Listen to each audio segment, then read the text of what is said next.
আছে? ও ঠিক আছে তো? দেখুন প্লিজ ওর খেয়াল রাখুন। আমি আমি এক্ষুনি হসপিটাল পৌঁছচ্ছি। হ্যাঁ হ্যাঁ, এক্ষুনি কিছুক্ষণের মধ্যেই আসছি। ওকে ওকে, থ্যাংক ইউ। আচ্ছা, আপনি কি ফোন করেছিলেন? হ্যাঁ হ্যাঁ, আমি ফোন করেছিলাম। এই ভদ্রলোক এখানে, জানি না কেউ এই বেচারাকে। আপনি এনাকে চেনেন? না স্যার, আমি তো ওকে চিনি না। কিন্তু দেখুন স্যার, আপনি বলেছিলেন যতক্ষণ না আপনি আসেন আমি এখানেই থাকি। তো আমি ছিলাম। এবার আমার হসপিটালে যেতে দিন, আমার ওয়াইফ হসপিটালে ভর্তি। গুলি সোজা মাথায় লেগেছে, মনে হচ্ছে এখনো ভেতরেই আছে। এর স্কাল্প আর নাক খুব বাজেভাবে ভেঙে গেছে। চোয়ালটা ভাঙেনি, কিন্তু একে শনাক্ত করা খুব মুশকিল। মুখ একদম নষ্ট হয়ে গেছে, ফেসটা রিকনস্ট্রাকশন করতে হবে। স্যার প্লিজ আমাকে হসপিটাল যেতে দিন। দেখুন, সরি, আমরা আপনার অবস্থা বুঝতে পারছি, কিন্তু এখানে কি হয়েছিল সেটা না জেনে আপনাকে যেতে দিতে পারছি না। Sir please sir. দেখুন, আমি জানি যে আপনি এই লোকটাকে চেনেন না, কিন্তু এর মৃত্যু আপনার কম্পাউন্ডে, আপনার বাড়িতেই হয়েছে। এটা কোনো কোইন্সিডেন্স তো হতে পারে না, কিছু তো ব্যাপার আছে। দেখো তো আশেপাশে কোনো বন্দুক পাও কিনা। স্যার,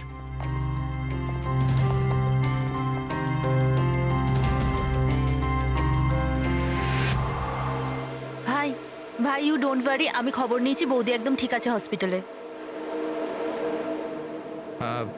স্যার, এ আমার বোন শায়লা। রিসেপশনের পুরো ফাংশনটা এই অর্গানাইজ করেছিল। হ্যাঁ স্যার, আমরা সবাই ফাংশনে বিজি ছিলাম, তখনই গুলি চালানোর আওয়াজ শুনতে পেলাম আমরা। তার আগে কি কি হয়েছিল আমি আপনাকে বলছি। স্যার, দুদিন আগেই আমার বিয়ে হয়েছে মল্লিকার সাথে, আর আজকে ছিল রিসেপশন। সবকিছু ঠিকঠাক চলছিল। মল্লিকা আমার সকল বন্ধুদের সাথে, সব কালিগদের সাথে আলাপ করছিল।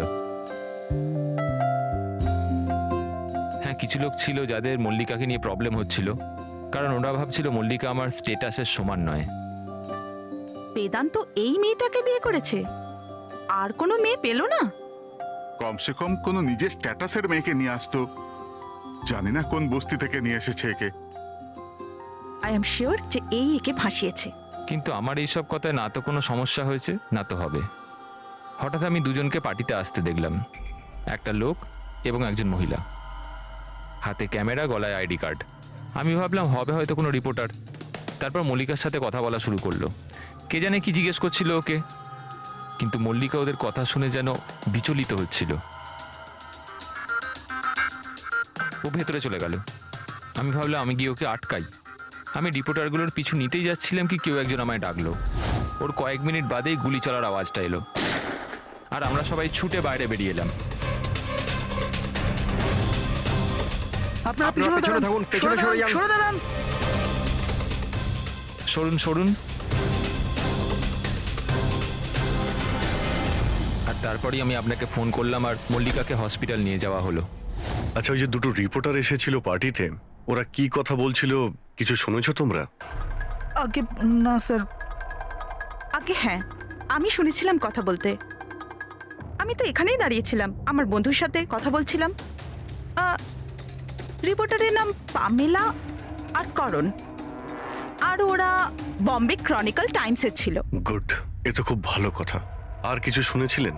আপনার সঙ্গে কোনো কথা বলেছিল ওরা? না না, ওরা মালিকাকে জানি না কেমন অদ্ভুত অদ্ভুত প্রশ্ন করছিল। তুমি কখনো বোট ব্লাস্টের ব্যাপারে শুনেছো?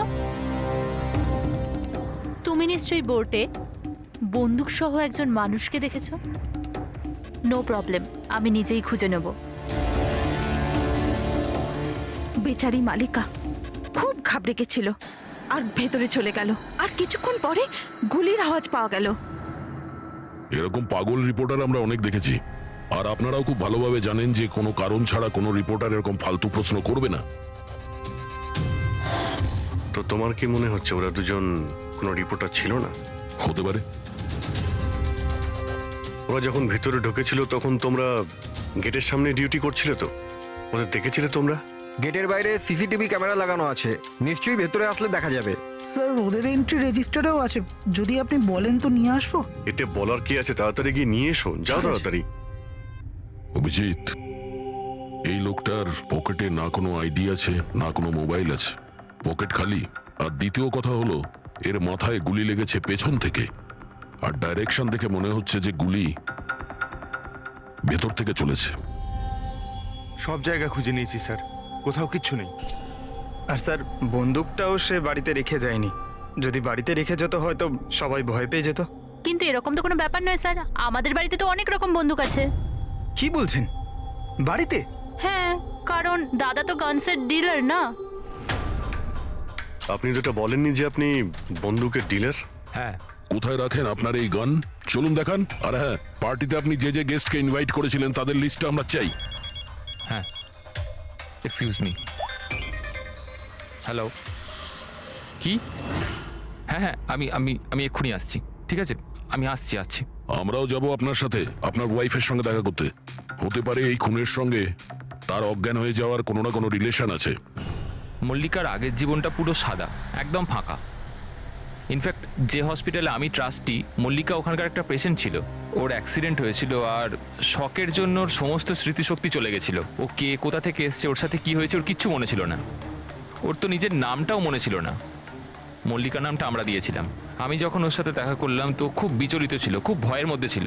কিন্তু ধীরে ধীরে আমি ওকে আশ্বাস দিলাম যে সব কিছু ঠিক হয়ে যাবে। আর এইভাবে মেলামেশা করতে করতে আমার ওকে ভালো লাগতে শুরু করলো।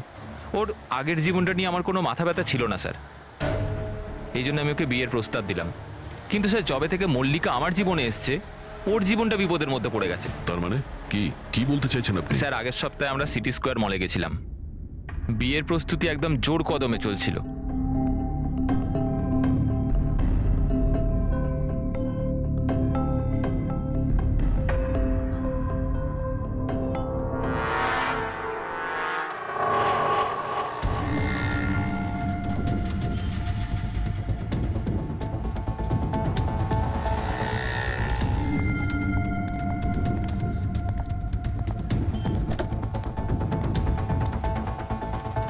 ম্যাডাম, মনে হচ্ছে আমি আপনাকে আগে কোথাও দেখেছি। আমায়? চিনতে পারলেন না আমাকে? না, আমি চিনি না আপনাকে। কি বলছেন চিনতে পারলেন না? এই দেখুন পোড়া মুখ, বোট, কিছু মনে পড়ছে না আপনার? না, সরি, আমি আপনাকে চিনি না। কি বলছেন আপনি চিনতে পারছেন না? আমি জানি তো আপনি দিয়া ম্যাডাম, তাই না? আপনার কিছু ভুল হচ্ছে। আমার নাম মল্লিকা। আরে আপনি দিয়া ম্যাডাম তো। বোটে আপনি এসেছিলেন আপনার জন্মদিন পালন করতে, মনে নেই? না, নেই কি করে? আপনি মনে করুন। আরে আমার হাত- এই দেখুন আমার পোড়া বেদান্ত, মুখ। হাত ছাড়ুন। আমার কোনো ভুল হতেই পারে না। আপনি চিনতে এই, পারছেন না আমাকে? ছাড়ো গে, আমি ছাড়ো চিনি গে। না আপনাকে। হাত দিচ্ছিস কেন কি গায়ে? বলছেন কি? উনি তো আমাকে চেনেন, দিয়া ম্যাডাম। এনার জন্যই আমার মুখটা পুড়ে গেছে, এখন আমাকে চিনতেই অস্বীকার করছে। তুই এখান থেকে বেরো, না হলে কিন্তু আমি পুলিশকে ডাকবো। আরে পুলিশ! আরে পুলিশ! এই, দাঁড়া, দাঁড়া। পুলিশকে ডাকবে ও। কিছু হয়নি। It's all right, it's all right. চলো চলো, তুমি গাড়িতে বসো। সেই লোকটা আর কোনোদিন সামনে এসেছিল? না স্যার, কিন্তু ওর দুদিন পরে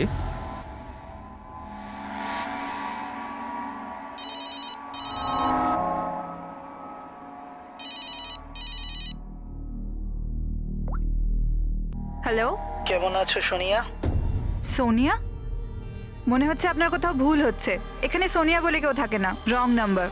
থাকে, আমি জানি। আমি ওর সাথেই তো কথা বলছি। আর খুব তাড়াতাড়ি আমি তোমার কাছে আসব, তোমার কাছে, তোমাকে মারার জন্য। বেদান্ত, তোমার এই ঘরে যে লোকটা মারা গেছে তার সঙ্গে এর নিশ্চয়ই কোনো সম্পর্ক আছে। হতে পারে ও তোমার ওয়াইফকে মারতে এসেছিল কিংবা হুমকি দিতে এসেছিল। কিন্তু একটা কথা সত্যি যে এটা সেই লোক না যার মুখে ক্ষত ছিল। আমরা চেক করেছি, কিচ্ছু ছিল না। কিন্তু 100% কোনো না কোনো কানেকশন তো আছে।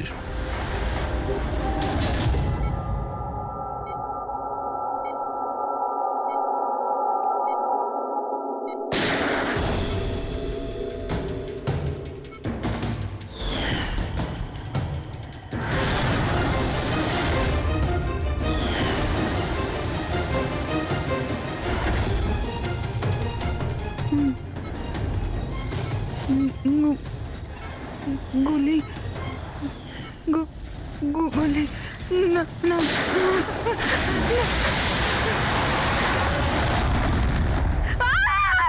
না, ইনজেকশন। না, কাম ডাউন, কাম ডাউন। আমাকে ছেড়ে দাও। আমি কিছু করিনি, ছেড়ে দাও। Mallika, are you all right? Relax, তুমি হসপিটালে আছো, একদম সেফ আছো। মল্লিকা, মল্লিকা, মল্লিকা, কেমন আছো তুমি?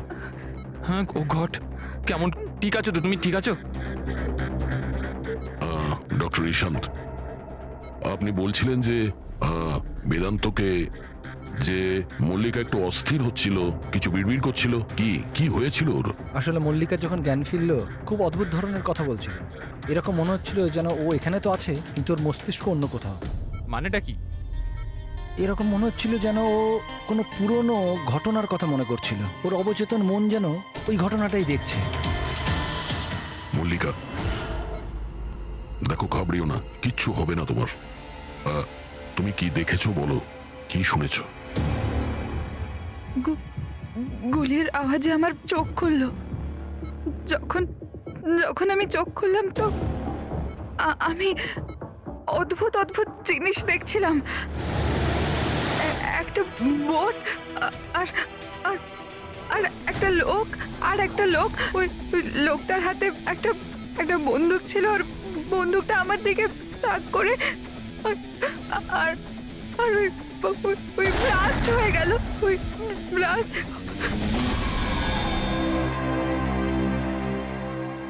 ডাক্তারবাবু, এমনটা তো নয় যে মেডিকেশনের জন্য ওর হ্যালুসিনেশন হচ্ছে, কারণ আমি কখনো ওকে কোনো বোটে নিয়েই যাইনি, তো জানি না, বুঝতে পারছি না তো আমি কিছু। ভালো হতে পারে যে তোমার সঙ্গে দেখা হওয়ার আগে কোনো বোটে গেছিল। হ্যাঁ, তবে তুমি তো বলেছিলে না যে তুমি যখন ওর সঙ্গে দেখা করেছিলে ওর আগের জীবনের কথা কিছু মনেই ছিল না? এক্স্যাক্টলি। এরকম মনে হচ্ছিল যেন ওর কোনো পুরনো ঘটনা বা ওর জীবনের কোনো মুহূর্ত ওর মস্তিষ্কে নাড়া দিচ্ছে। ডাক্তারবাবু, আপনি তাহলে বলতে চাইছেন যে এটাও মল্লিকার জীবনের গল্পের একটা অংশ? হতে পারে সেটা। আমাদের সাবকনসিয়াস মাইন্ড কখনো কখনো কোনো ঘটনাকে, ওর মেমোরিকে মনের মধ্যে আঁকড়ে ধরে রাখে। আর ওই ঘটনার সঙ্গে সম্পর্কিত কোনো ঘটনা বা জিনিস সামনে আসে, তাহলে ওই ঘটনাটা আবার পুনরায় মনে আসে। বেদান্ত, মনে হচ্ছে তোমার ভয় ঠিকই ছিল। মল্লিকার জীবনের ঝুঁকি আছে। ওই লোকটা যে তোমার বাড়িতে মারা গেছে ওই ষড়যন্ত্রের সঙ্গে যুক্ত আছে। কিন্তু এটা আপনি কিভাবে বলতে পারেন? সেই কারণেই তো করোনার পামেলা মল্লিকাকে উল্টোপাল্টা প্রশ্ন করছিল যে তুমি কখনো কোনো বোটে চেপেছো কিনা, কিংবা কোনো লোককে বন্দুক হাতে দেখেছো কিনা। এই কেস একটা অন্যের সঙ্গে যুক্ত। প্রথমে তো এটা জানতে হবে বেদান্তর ঘরে ওই গুলিটা চালিয়েছে কে।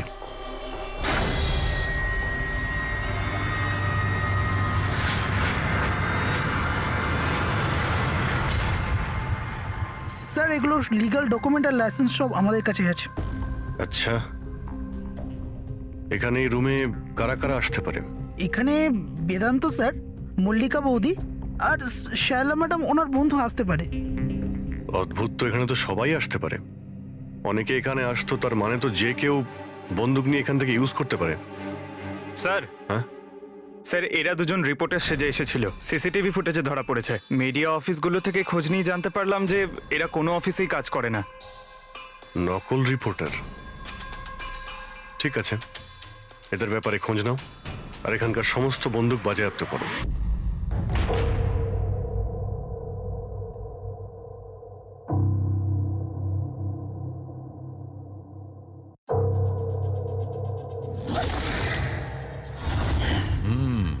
থ্যাংক গড এর চোয়ালের হাড়গুলো আর চিক বোনটা ঠিক আছে, নাহলে মুখটা তৈরি করা খুব মুশকিল হয়ে যেত। বেশিরভাগ খলিটা তো ভেঙে চৌচির হয়ে গেছে। যাই হোক, এই হাড়গুলো দিয়ে তো মুখটা বানানো যেতে পারে।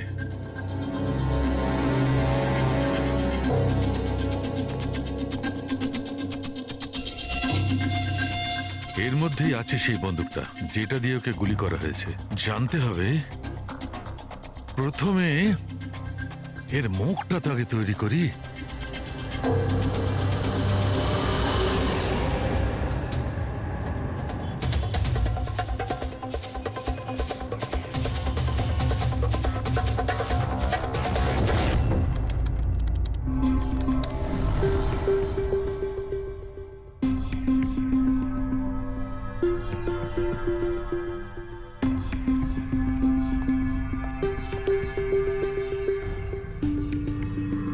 মল্লিকার কাছে যে সোনিয়ার নাম করে হুমকি দেওয়া ফোন আসছিল, সেটা পিসিও থেকে আসছিল, সেখান থেকে খুঁজে বের করা খুব মুশকিল। আর এই লোকটা, মানে অর্ধেক পুড়ে যাওয়া লোকটা যে ওকে ভয় দেখাচ্ছিল, এর কোনো ক্রিমিনাল রেকর্ডও নেই।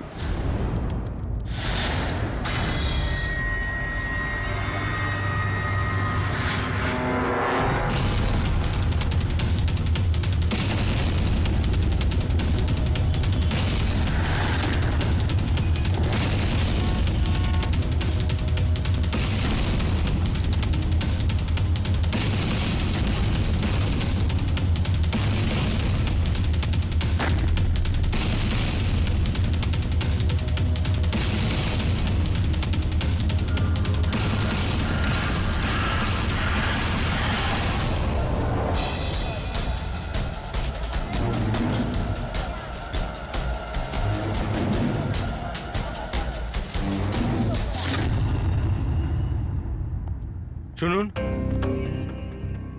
আগে বলুন। দেখুন আমরা সিআইডি থেকে আসছি। সিআইডি?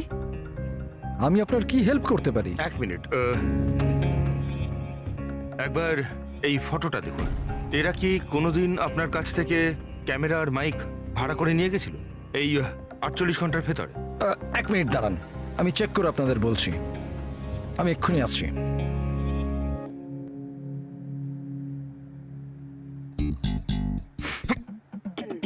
কি হয়েছে? আরে ধরিস না, খারাপ আরে হয়ে যাবে। কিচ্ছু হবে না। আরে ওগুলো তো দেওয়ালে এমনিই টাঙানো রয়েছে। কি ফ্রেডি স্যার? আগে হ্যাঁ, এ করণ আর পামেলা এরা 48 ঘন্টা আগে আমাদের এখান থেকেই মাইক আর ক্যামেরা ভাড়া করেছিল।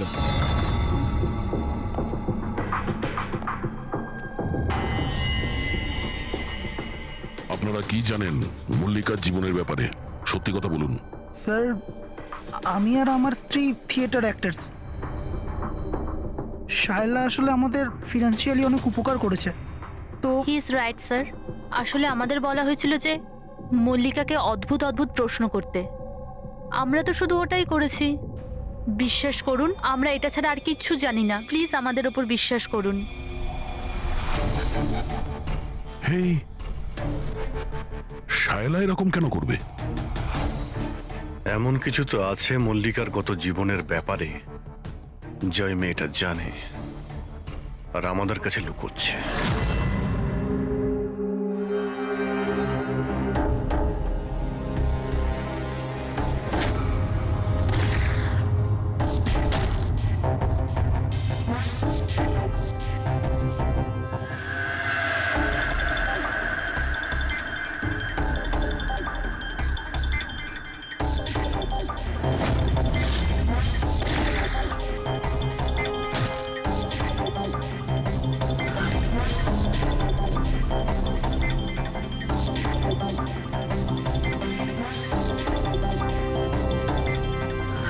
তাহলে এইটা হচ্ছে ওর মুখ।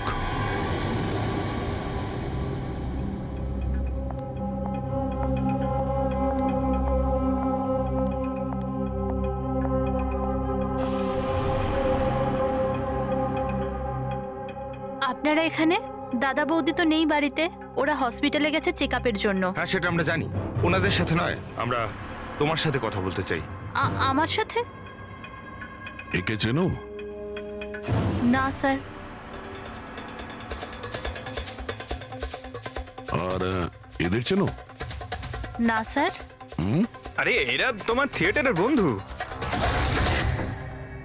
তুমি তো এটা বলনি যে তুমি অ্যাক্টরদের কাজও দাও। এই পার্টিতে তুমি ওদের ডেকেছিলে না মল্লিকাকে ভয় দেখাতে আর উল্টোপাল্টা প্রশ্ন করার জন্য? এবার তাড়াতাড়ি বলে দাও, এসব তুমি কেন করেছিলে? কি জানো তুমি মল্লিকার ব্যাপারে? হ্যাঁ, ওর আগের জীবনের ব্যাপারে? আর সেই লোকটার ব্যাপারেও যার মৃত্যু তোমাদের বাড়িতে হয়েছে। আমি কিচ্ছু জানি না। মানে বলতে চাইছি, আমি মল্লিকার ব্যাপারে কিচ্ছু জানি না। আমি তো শুধু অতটুকুই জানি যতটা আমাকে ওই লোকটা বলেছিল, যার মুখটা পোড়া। তুমি ওই লোকটাকে চেনো? হ্যাঁ স্যার, যেদিন ওই লোকটা মল্লিকাকে হুমকি দিয়েছিল আমি ওখানেই ছিলাম। আর যখন দাদা মল্লিকাকে সামলাচ্ছিল তখন আমি ওই লোকটার পেছনে গেছিলাম। শোনো, কি হলো? কে তুমি? আর তুমি মল্লিকাকে কি বলছিলে? কি করে জানো তুমি ওকে? এটা আপনি আমায় কেন জিজ্ঞেস করছেন? ওনাকে জিজ্ঞেস করুন যে মল্লিকা সেজে ঘুরে বেড়াচ্ছে, ওনাকে জিজ্ঞেস করুন। দিয়াকে উনি বলবেন যে 1 বছর আগে কি হয়েছিল বোটে। হ্যাঁ, এই দেখুন, এই সব কিছু ওর পরিণাম। আমাকে জিজ্ঞেস করছে কে মল্লিকা। আমার মল্লিকাকে নিয়ে কোনো চিন্তা নেই, কিন্তু আমি শুধু আমার দাদাকে নিয়ে চিন্তিত। আর আমি চাই না ওই পাগল মেয়েটার জন্য আমার দাদাকে হারিয়ে ফেলি। স্যার, এর থেকে বেশি আমি কিচ্ছু জানি না, সত্যি বলছি।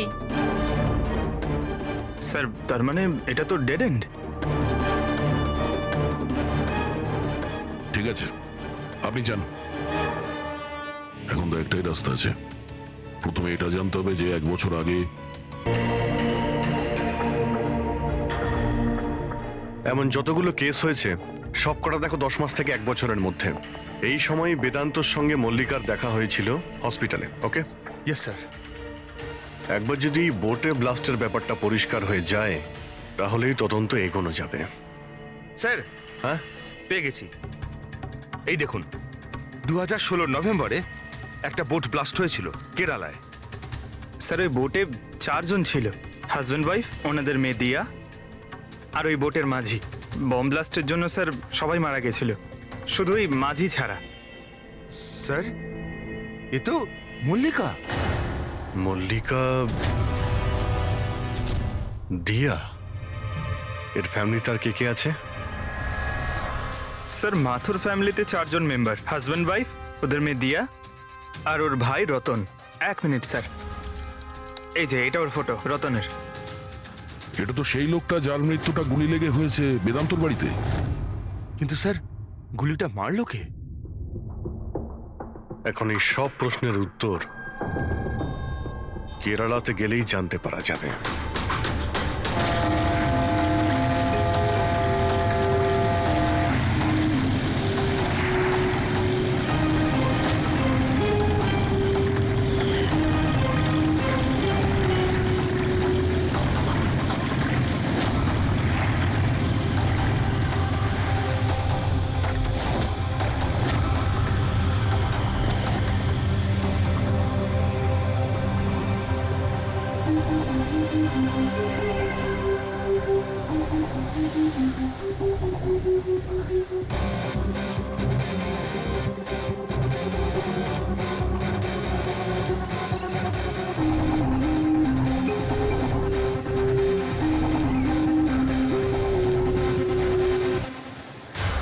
এই জালটাকে ভালো করে ধুতে হবে। সুব্রমণিয়াম, ভালো করে দড়ি দিয়ে বাঁধো। আগে আপনি সুব্রমণিয়াম? হ্যাঁ, সিআইডি, মুম্বাই। 1 বছর আগে ডিসেম্বর 2016-তে আপনার বোটে ব্লাস্ট হয়েছিল, সেই ব্যাপারে জানতে এসেছি। তাতে একজন পুরুষ আর একজন মহিলা মারা গেছিল, আর ওর মেয়েটা হারিয়ে যায়। আপনার বোটের মাঝিও তো ছিল ওতে। মাঝি? হ্যাঁ, আপনার বোটের মাঝি তো ওই বোটেই ছিল। হ্যাঁ স্যার, মাঝিও ছিল। প্রচুর লোকসান হয়ে গিয়েছিল আমার। 3 জন লোকের ফ্যামিলি এসেছিল, ভাড়া নিয়েছিল আমার নৌকোটাকে। ওদের ওই আইল্যান্ডে যাওয়ার কথা ছিল, নিজের বাংলোতে। স্যার, হঠাৎ ব্লাস্ট হয়ে গেল, সব শেষ।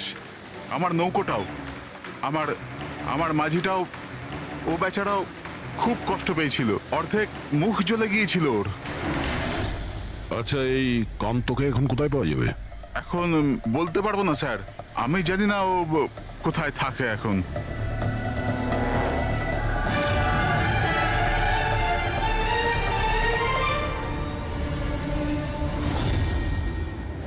ইশারা কাকে করছিলেন? ইশারা? হ্যাঁ? ও স্যার, কে ওদিকে? স্যার, আমার স্যার।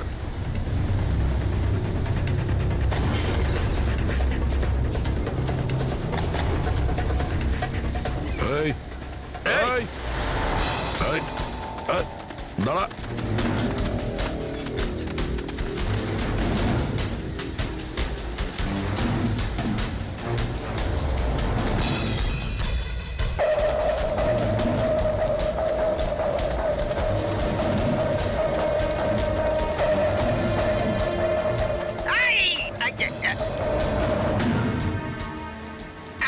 ছেড়ে দিন আমায়, ছেড়ে দিন আমায়, মুখটা ছেড়ে তো দিন। দেখা। তুমি, হ্যাঁ, তুমি মল্লিকাকে মারতে চেয়েছিলে, হ্যাঁ, আর রতনকে মারার জন্য বেদান্ত ম্যানসনে ঢুকে গেছিলে, তাই তো? এই, আবার যাবো। আর ওখান থেকে পালিয়ে এখানে চলে এসছো লুকানোর জন্য? না কেন করেছো তুমি এটা, বলো? না না স্যার, আমি কাউকে খুন করিনি। আমি লুকোনোর জন্য পালাচ্ছি না, আমার প্রাণ বাঁচানোর জন্য পালাচ্ছিলাম। আচ্ছা, রতন মরে যাওয়ার পর আমাকে এখানে আসতেই হলো। আপনারা এখনো বুঝতে পারলেন না? ওই মল্লিকা পুরোপুরি পাগল। ও মল্লিকা বিপদে নেই, দিয়া নিজেই বিপদ। কি বাজে কথা বল।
তাড়াতাড়ি এসো, তাড়াতাড়ি এসো, নাহলে কেবিনে আবার বন্ধ করতে হবে আগের মতো।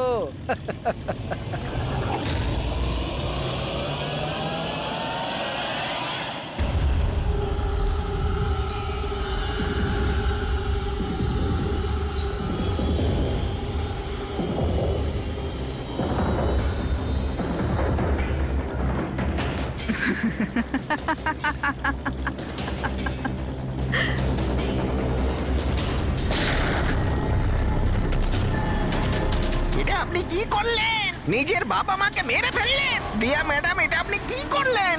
কে দিয়া ম্যাম? আমার নাম সোনিয়া। সোনিয়া দুজনকে কোনো দিন ছাড়ে না। এক, যে ওকে ঘরে বন্দি করে। দ্বিতীয়, যে ওকে খারাপ কাজ করতে দেখে আমাকে নেয়। মারবেন না।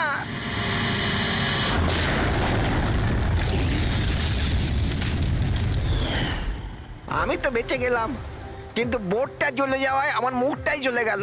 তারপর আমি রতনের সাথে দেখা করতে যাই, যে এই বোটের বুকিং করেছিল।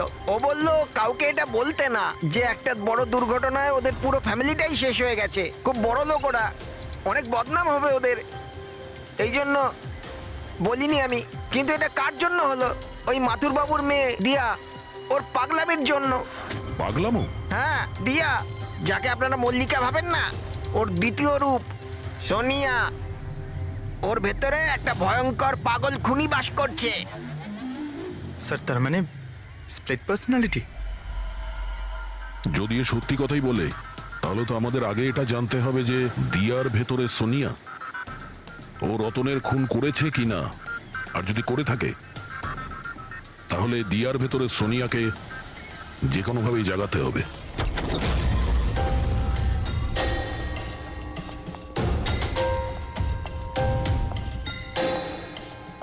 মিস্টার বেদান্ত, আপনি কিছুক্ষণের জন্য এখান থেকে চলে যান তো। আরে কিন্তু আপনারা এসব করছেনটা কি? তুমিও চলে যাও এখান থেকে।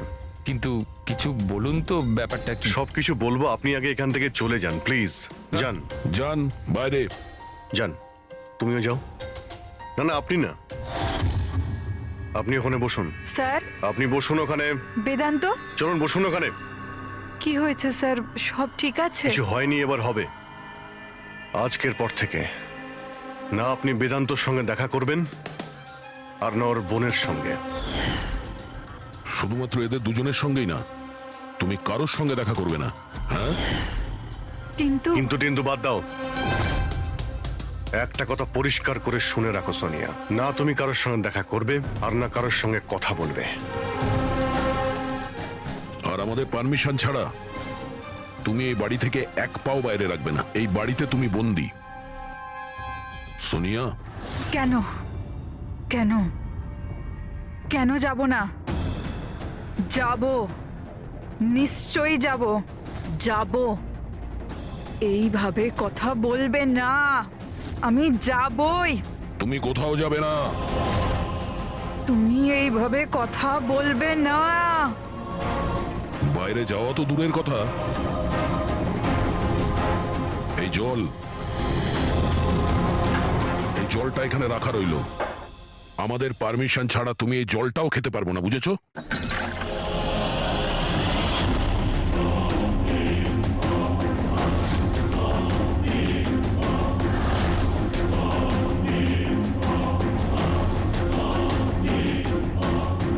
তুই আটকাবি আমাকে, নাকি তুই সোনিয়া নিজের ইচ্ছার মালিক? সোনিয়াকে কেউ আটকাতে পারবে না, সোনিয়াকে কেউ আটকাতে পারবে না।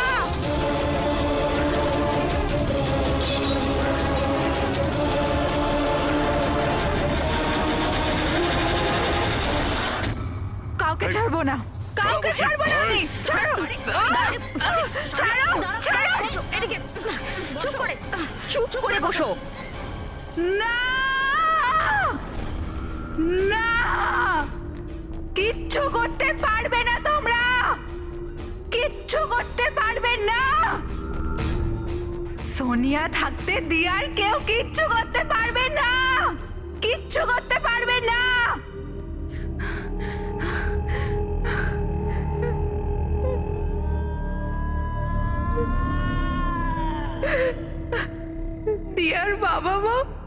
এরকমই করেছিল। দিয়াকে দিয়াকে ঘরে বন্ধ করে দিত। কেউ এলেও দিয়া একাই বসে থাকতো, কেউ আসতো না।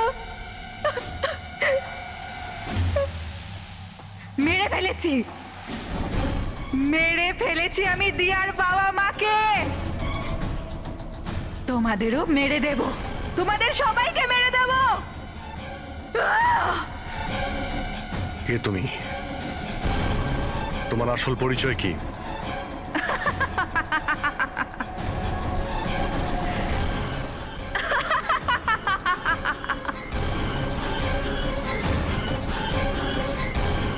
আমি কে? আমি দিয়া। আমাকে বাঁচাও, আমি দিয়া। প্লিজ আমাকে বাঁচাও, প্লিজ। রতনকে তুমিই মেরেছো না? হ্যাঁ, যাতে ও বেদান্ত আর শায়লাকে তোমার আসল পরিচয় না দেয়, তাই তো? এটা কি বলছেন স্যার? রতন রতন এখানে এসেছিল? রতনের ডেথ কি এই বাড়িতেই হয়েছিল? আমার বাড়িতে রতনের ডেথ হয়েছে?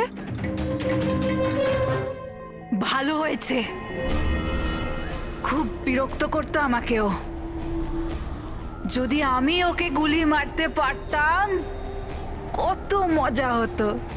সবাই মরে যেত আমারই হাতে, তোমাদের সবাইকে আমি মেরে ফেলবো।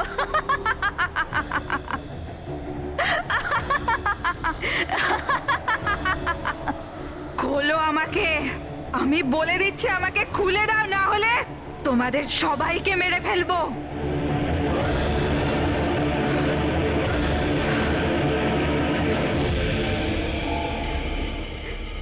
ছেড়ে দাও না দিয়াকে,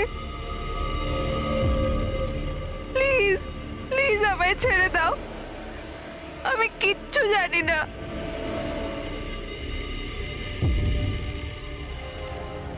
বেদান্ত, বেদান্ত, বেদান্ত, তুমি কোথায় গেলে? বেদান্ত কোথায়? প্লিজ আমাকে এখান থেকে নিয়ে যাও। খুলে দাও, খুলে দাও আমাকে।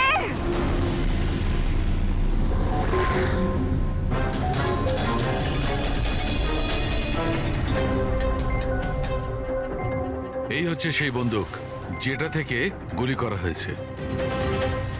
এবার অভিজিৎ, তুমি এক কাজ করো, এই বন্দুকটা নাও, আর ওই সেকেন্ড ফ্লোরে যে উইন্ডোটা আছে ওখানে গিয়ে একে গুলি করো। ওখান থেকে? Come on go. আরে স্যার, এটা 9mm বন্দুক। যদি আমি জানালা থেকে দাঁড়িয়েও এই ডামিকে গুলি করি তাহলে গুলিটা ডামি পর্যন্ত পৌঁছানোর আগেই নিচে পড়ে যাবে। রেঞ্জ খুবই কম হয়, এর গুলি লাগবেই না। আচ্ছা, ওর গুলিটা লাগবেই না। না। ওকে, এর গুলিটা যদি ওখান থেকে না লাগে তাহলে দয়া দয়া তুমি এক কাজ করো, তুমি এখান থেকে 7-8 ফুট দূর থেকে একে গুলি করো। Come on.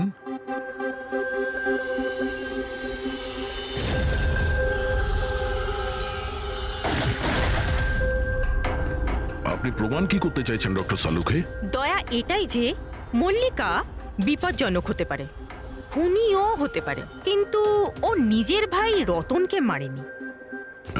কি বেসিসে তুমি এটা বললে?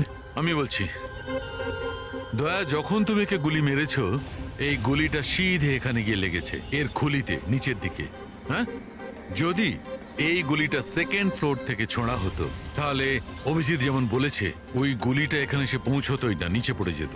আর মনে করো যদি ওটা খুব পাওয়ারফুল গান হয়, গুলি একে লেগেও যায়, তাহলে গুলিটা এর ওপর থেকে নিচের দিকে লাগতো, কারণ গুলিটা এইভাবে আসতো এই ওপর থেকে নিচের দিকে। কিন্তু আমি যে ক্ষতটা পেয়েছি ওটা একদম সিধে গেছে, সিধে। সেই জন্য মল্লিকা এই গুলিটা চালায়নি। স্যার, কিন্তু যদি মল্লিকা গুলি না চালায় তাহলে কে চালালো?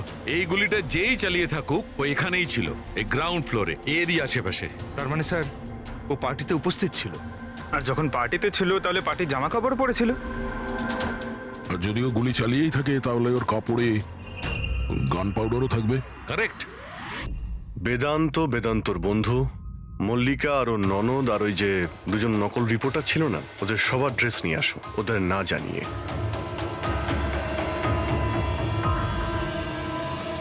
আমাদের কাছে এটা একটা অদ্ভুত কেস ছিল। শুরুতে আমরা বুঝতেই পারছিলাম না যে খুনি আসলে কে, কিন্তু কথায় আছে না, সত্য কোনোদিনও গোপন থাকে না। ও মল্লিকাকে হুমকি দিয়েছিল, ভয় দেখিয়েছিল, এটা সত্যি। আর 1 বছর আগে মল্লিকা ওর বাবা মাকে খুন করেছিল, এটাও সত্যি। কিন্তু মল্লিকার ভাইয়ের খুন না মল্লিকা করেছে আর না নৌকো চালক করেছে। রতনের খুন সেই করেছে যে রতনের খুব কাছে দাঁড়িয়েছিল, একদম কাছে। আর সে শুরু থেকেই আমাদের চক্রব্যূহতে ফাঁসিয়ে রেখে দিয়েছিল, আর আমরা ঘুরেই যাচ্ছিলাম। শেষ পর্যন্ত সে তারই চক্রব্যূহতে ফেসে যায়। ও আমাদের অনেক মিথ্যে কথা বলেছে, অনেক মিথ্যে, কিন্তু সত্যি বেশি দিন গোপন থাকে না। বেদান্ত, তুমি আমাদের অনেক মিথ্যে বলেছ, কিন্তু তোমার এই ড্রেস সত্যিটা বলে দিয়েছে। আমরা তোমার জামার থেকে গান পাউডার পেয়েছি।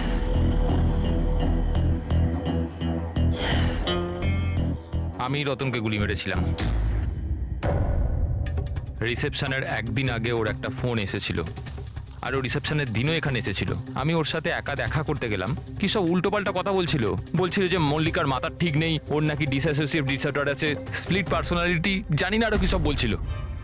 বলছিল মল্লিকাই নাকি ওর মা বাবাকে মেরেছে, আর ও আমাকেও নাকি মেরে দেবে। খুব রাগ হয়েছিল ওর ওপরে। যখন আমি ওর কথা না শুনে ওকে এখান থেকে বেরিয়ে যেতে বললাম, তো আমাকে ধমকি দিল যে ও নাকি পুলিশে গিয়ে সব কিছু বলে দেবে। ও তো ভয় পাচ্ছিল যাতে মল্লিকা না ওর খুন করে দেয়। তারপরে খুব অদ্ভুত অদ্ভুত কথা বলছিল যে মল্লিকা পাগল হয়ে গেছে, জোরে জোরে চিল্লাতে শুরু করে দিল। বলছিল যে মল্লিকাকে ঘরের ভেতর আটকে রাখো, না হলে সবাইকে মেরে দেবে। আমি ওর কথা শুনলাম না, আর ওকে বললাম যে ও যেন ওখানেই দাঁড়ায়।